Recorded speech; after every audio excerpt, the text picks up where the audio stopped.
Now, I want to move on to some of the other types of proof. If you take a look at the first source that I brought for you in Derech Hashem, we mentioned this last time.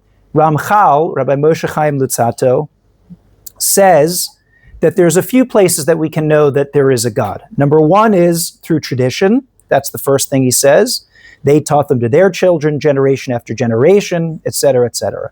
Nevertheless, he adds, these matters can also be verified through rational investigation using logical proofs. Okay? So the next thing is, well, can we derive it for ourselves? Even if we had no tradition, could we arrive at the existence of a God? And the Ramchal says that yes, we can. Their truth is necessitated by the force of existing things and their observable attributes that we see with our own eyes, according to the sciences of nature, geometry, astronomy, and other disciplines. So somebody last week said we could look at nature, we could look at natural law, we could look at the laws of physics, we could look at the way the world works and potentially derive the likelihood that there is a creator to it all. From these sciences, true premises derive, from which the clarification of these true matters is born. And of course, he's also speaking about philosophy, which at the time when Aristotelian science was predominant, so philosophy and science were really one and the same thing. So we're talking about deriving things through logic, through philosophy, as well as through observation of the natural world. Now, if you turn to the third page, and you find the source of the Shalah, the Shnei Luchot Habrit, Shnei Luchos Habris, Rav Horowitz. The Shalah, who is a very, very influential philosopher, Jewish philosopher, it's under the heading logical proofs. So there the Shalah takes one step further, where he says, it's actually not good enough just to rely on tradition. You can't just rely on tradition.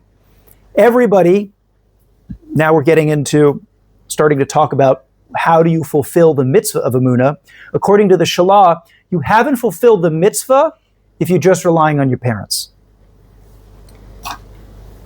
So he says, quoting the verse that we've quoted before, V'yadat hayom, and you'll know today and take to your heart that Hashem is God. This means knowledge in the heart through demonstrative understanding, in addition to the tradition received from one's ancestors, as the author of Chovot HaLevavot, the duties of the heart, elaborated at length, which we'll see in a little bit. This is alluded to in what is written, know the God of your father. Okay, so he then gives, he says, know the God of your father, namely the tradition passed from person to person. In addition to what has been established in your heart regarding belief in God from your father, you yourself should know through intellectual understanding. And if you go down to the last paragraph, therefore the obligation falls upon us, obligation, to be proficient in the proofs of the Chovot HaLevavot, which we're going to see a couple of now. And they should be firmly established in the heart very well. So we, according to some, not all, some people say that it's actually dangerous to engage in logical proofs of God, because there are those who point out that there are flaws in human logic and in human understanding. And so maybe, according to some people, it's not possible to logically prove that there is a God. So I think we'll see. When we start going through some of these proofs, I'll also bring some of the counter arguments to these proofs. And you'll see that as much as it does appear likely that there is a God and that there are ways of making compelling arguments for the existence of God, a person who's firmly committed to the presupposition that God doesn't exist can make a counterclaim, can still use their free will to try to deny that that proof is compelling. Okay? So let's just jump into it. So Rabbi Bachia ibn Pekuda, who wrote Chovos HaLevavos, the duties of the heart, the first chapter is dedicated to trying to prove the existence of God. Some notable rabbis over history have said one should not read the first chapter of Duties of the Heart for the reasons that we described, which is that it's dangerous to engage in philosophical proofs. That especially for a person who doesn't have a strong sense of Emunah based on Masorah, that to try to use your brain and to say, now I'm going to use my intellectual understanding to decide whether there's a God, that almost opens up an option for a person to say, well, I guess it's up to my own seichel, it's up to my own reason whether God exists. So I think many people have said, however, that based on the availability of the proofs against God that exist today, it's everywhere, it's ubiquitous. No matter where you turn, you're going to find atheists and people writing about how there is no God and how I can prove it to you. So because of the prevalence of that, many people have said, yeah, in today's day and age, it's almost a necessity to be able to engage in the philosophical proofs so that you know how to arm yourselves against all the arguments that there is no God. Yeah? Anyone here feel uncomfortable about engaging in philosophical proofs about the existence of God? Okay. This is my trigger warning. All right. So let's get into it. Rabbi Bachia is going to present some arguments that, for anybody who's studied a little bit of theology at all, non-Jewish theology, Christian philosophy, even some Greek philosophy, there are going to be familiar arguments here. So let's go through them. The first argument, he says, comes from our examination of the causes of existent things. When we investigate on them, in other words, let's look at how things come into being. What causes something to exist? What causes a table to exist? No, before you get there, Ella. Before a carpenter, right? The carpenter makes a table, right? And where does the carpenter get the wood from? A tree. And where does he get the tree from? The seed. The seed. And where do we get the seed from? Another tree, right? When my daughter was 3 years old, she said, where do peppers come from? And I said, from a pepper plant. She said, but where does the plant come from? Well, from a pepper seed. And she said, and where does the pepper seed come from? I said, another pepper. And she stopped and she thought, it's like 3-year-old working her brain. She's like, but where did the first pepper come from? I was like, oh, we've got a clever one on our hands, huh? So that was a sign of things to come. She hasn't stopped. What? That's very clever. It is very clever for a 3-year-old. So the duties of the heart, Rabbi Pekuda here, Rabbeinu Bachia Ibn Pekuda, says we find that causes are always fewer than their effects. Namely, the higher up you ascend into the chain of causes, the fewer the number of causes, right? So what we mean by that is that there's lots of tables here, yes? And there's fewer carpenters than there are table. And maybe there's fewer sources of wood than there are carpenters, right? I don't mean count the number of trees, but let's say the thing called tree, yes? And then when you go further back than that, then of all the species of trees that there are, maybe there's only one maker of a tree, yeah? So as you go further and further back and trace the original causes, it always becomes fewer and fewer and fewer. So eventually, he says, one reaches one cause, which is the cause of all causes. So this is an argument that has been put forward as the first cause argument, the first mover argument. Stephen Hawking, in his book, A Brief History of Space and Time, Stephen Hawking was an atheist. But as brilliant as the man was, I found his arguments against the existence of God to be shockingly naive and not so compelling from an objective point of view, from a personal point of view.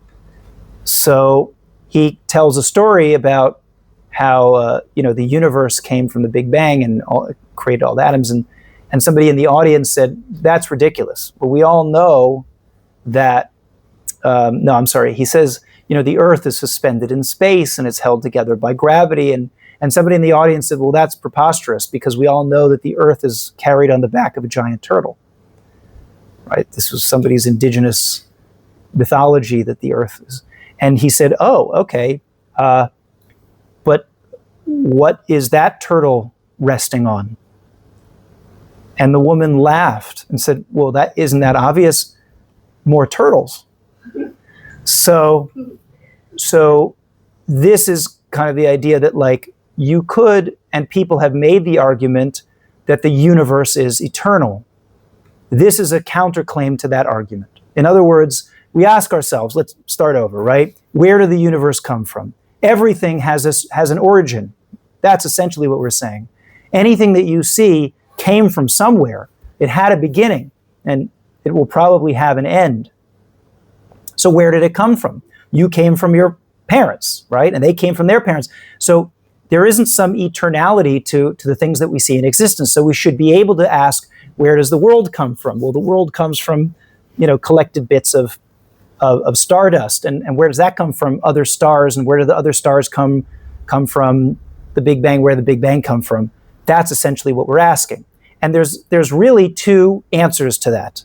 One answer is, well, everything always was. Existence always existed. There was no beginning. And then the other answer is going to be, yeah, but we just said that everything we observe around us had a beginning. So why would the world be any different? Why would you make one exception to the rule that everything in the physical world has a beginning? Why would you do that? What's the impetus to make the exception to the rule? Eventually, everything has to come from somewhere. So where did this whole thing come from? So that's the argument of the first cause. Any questions on that before we move on? So again, you could make the claim, and people have made the claim, well, the universe is fundamentally different in kind from everything else that exists inside of the universe, and therefore there's nothing for me to suggest, or there's nothing to tell me otherwise that the universe wasn't eternal. Now, I think that requires a certain amount of faith. Pardon my pun, but it requires a little bit of faith in eternality, because you don't have any evidence to suggest that the universe is eternal. In fact, you have quite a lot of observable evidence to the contrary. So if you're kind of stuck in a loop. At best, you can say, well, I'm an agnostic. I don't know if the universe is eternal or not, because we weren't there when it started. Stephen Hawking said, well, we see that particles pop into and out of existence all the time. Electrons. And so, therefore, it's possible that the universe just kind of appeared out of nowhere. To which my answer, and this is why maybe I'm misunderstanding him, because he was really a genius, like a real serious genius. But the answer to his argument is so obvious to me that I must be missing something. My answer to that would be, yeah, but where did the laws of physics come from that made it possible for electrons to come into and out of existence? Who created the laws of physics? So, I don't know. Maybe I misunderstand him. Okay. Yes, Kaylee. So, God created this, and then, who created God? Oh, okay, good. Good question. Whether it was God or it was the world. Good. So you're asking, well, wait a minute, let's take this one step further. If everything has a beginning, then maybe God also has a beginning. Who created God? Yeah, you hear the question? It's a good question. So what's the answer? Sorry, I haven't done enough audience participation today. What? We don't know. No, don't make a cop out. We don't know. Who created God? He did. He created himself? Like he's not a creation. Right. Why not? Because it's more than that. He's not on our timeline. Yeah, exactly. We created our own concept of time, and there's no time limit. All right, so, okay. So one issue that you have, which I think is actually not a main issue, but one issue that you have is that if God is a being that exists outside of time, so then at what point in time did God not exist? And then later on he did exist. But but I'm not, but I don't find that to be particularly compelling, because you can have things that are outside of time, but one thing is the cause of another thing. I can give you possibly trying to think of a good example of this. So, for example, in logic, right, you can have an argument upon which is the basis for another argument, right? And so you can say that this argument, one argument, is more primary than the next argument. Yes, you understand what I'm saying? So, for example, if in order to prove certain geometry proofs, you need certain other statements, which are called postulates, which you need to know in advance. So, for example, the law of transitive property, if A equals B and B equals C, then A equals C. I need to know that before I can try to prove that A squared plus B squared equals C squared, right? So that would be an example where the first argument is primary and the second argument is secondary. So you could say that even outside of time, you could imagine that there's a cause to something else. But there's a more fundamental problem. The more fundamental problem with it is this. If you say that there's something that created God, then you'd have to say that whatever created God is bigger than God, right? But then, if that's true, then whatever that bigger thing is, we just call that God. And eventually you get to a point where you can say, I can imagine a being who is the sum total of all of existence. There's nothing outside of that God to be able to create that God. So you could say, well, maybe it created something, maybe that created something, maybe that, but eventually you get to the base point where it's just like, you can eventually answer the question by saying, well, the first thing is something that is so whole and holistic and comprehensive that nothing else exists outside of it. So nothing could have created it. You get what I'm saying? So for us, you just go back far enough and you just say, well, whatever that first thing is, that is God. Yeah. So there is something that's always been here. So that you could say that the thing that's always been here is God. You could say the thing that's always been here is the world. Okay.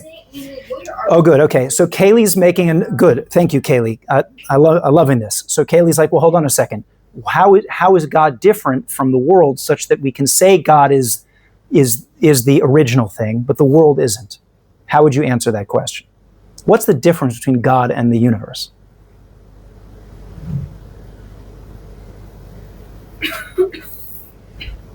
Spinoza thought there wasn't a difference.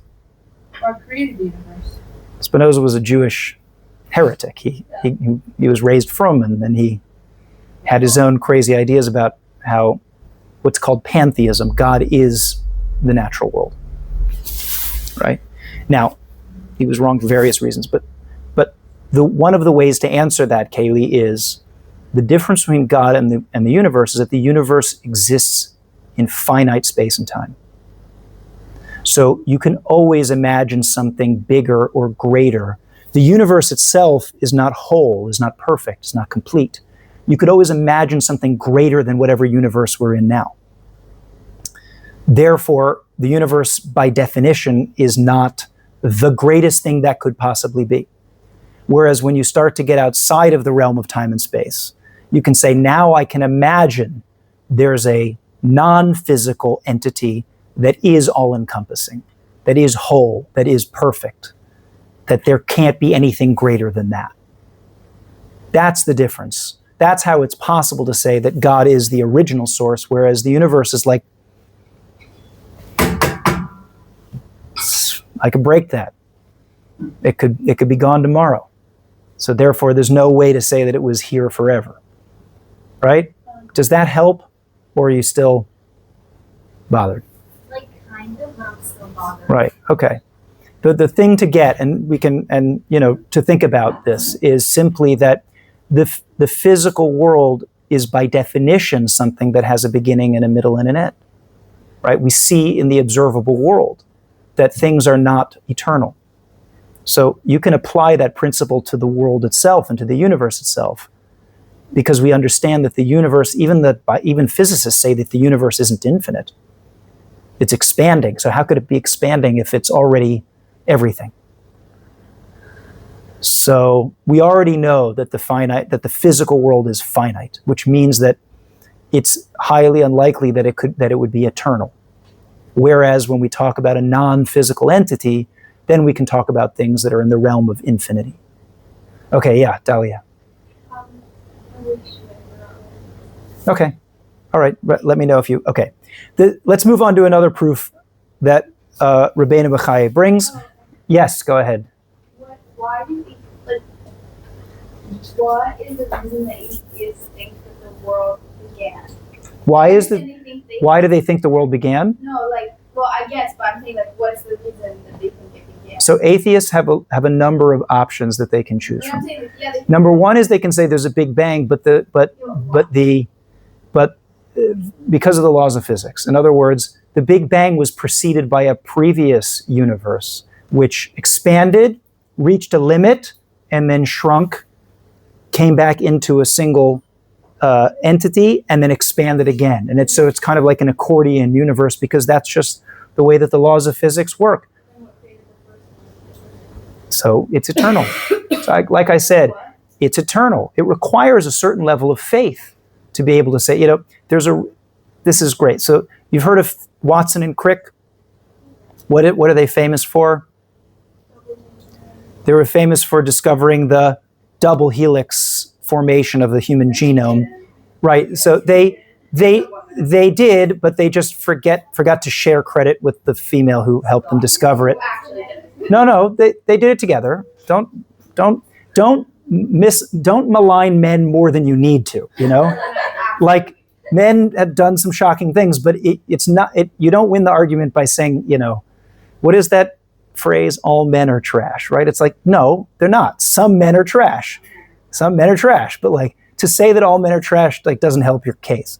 Okay, so Watson and Crick, great scientists, everyone would agree, right? This was not the only thing they did in their careers. They were very competent people. I can't remember who it was. One of the two decided that they had discovered the true theory for how life began on this planet, because that's another major mystery that science has yet to prove, which is, how did life start? We understand that there's kind of these organic chemicals that swam around in a soup, but they're not alive. They weren't self-perpetuating. They didn't grow. They didn't reproduce. And then all of a sudden there was this spark, and then there was life. So I think it was Crick who realized that the problem is so intractable that organic material could just turn into human life, that he said that he knows the real explanation for how life began on this planet. You ready? He says what really happened was an asteroid containing life from another planet landed on this planet and seeded this planet with life.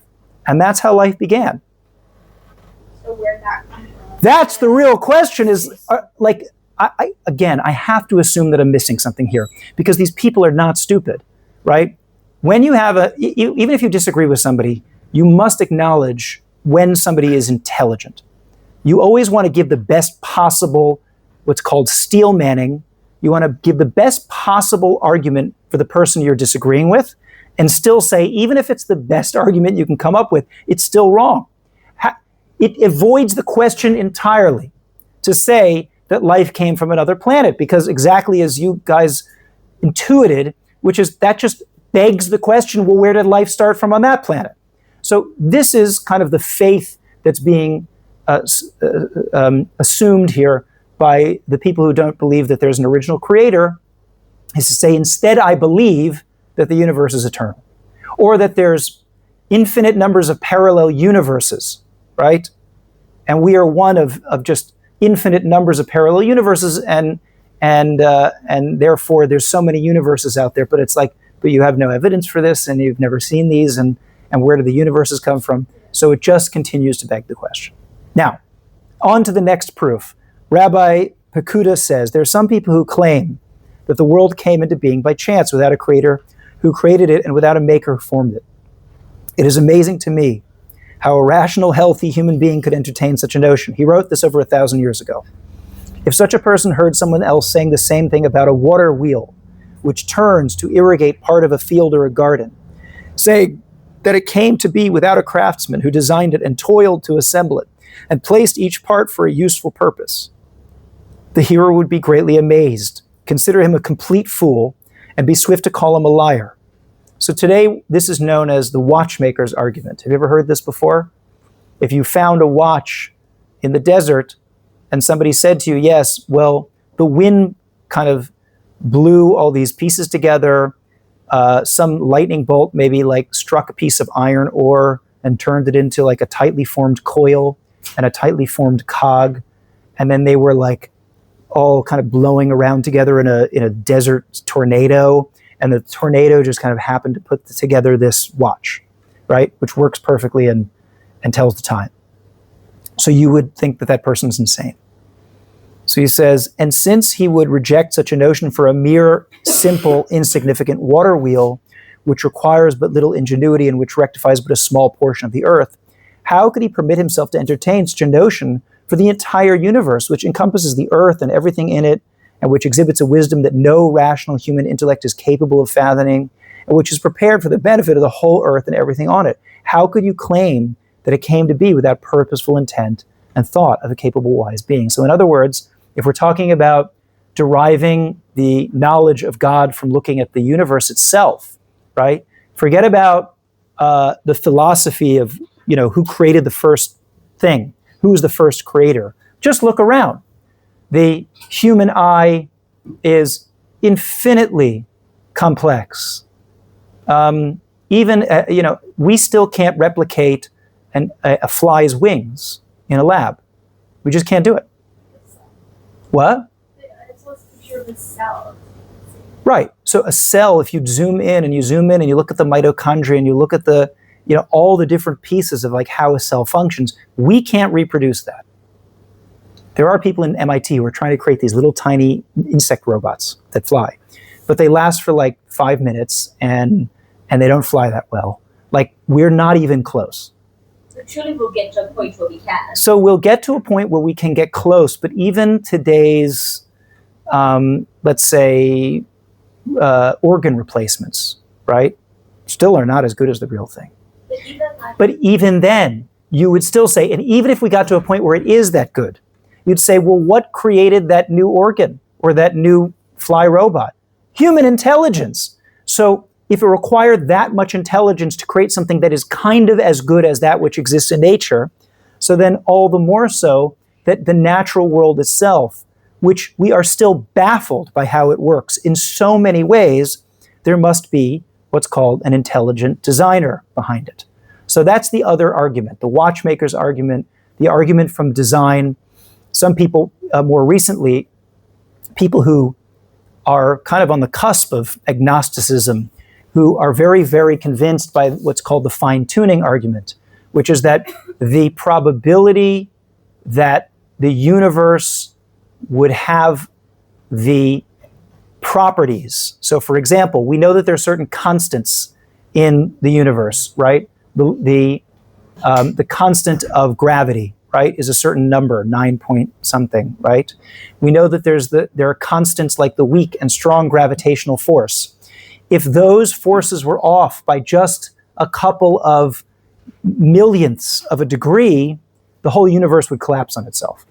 So the fact that that these constants exist, which are so infinitesimally small, the probability that we would have conditions that were right for a universe, and that universe would be right for conditions for life, that makes the argument that everything's random a very, very stupid argument. So this is the second of what are considered the common proofs of how to prove that there exists an intelligent designer, a creator, a first cause, and we will continue along next week. Right? Are we done? We'll continue along next week with some other types of proof that go beyond just logic, and I'll see you next time.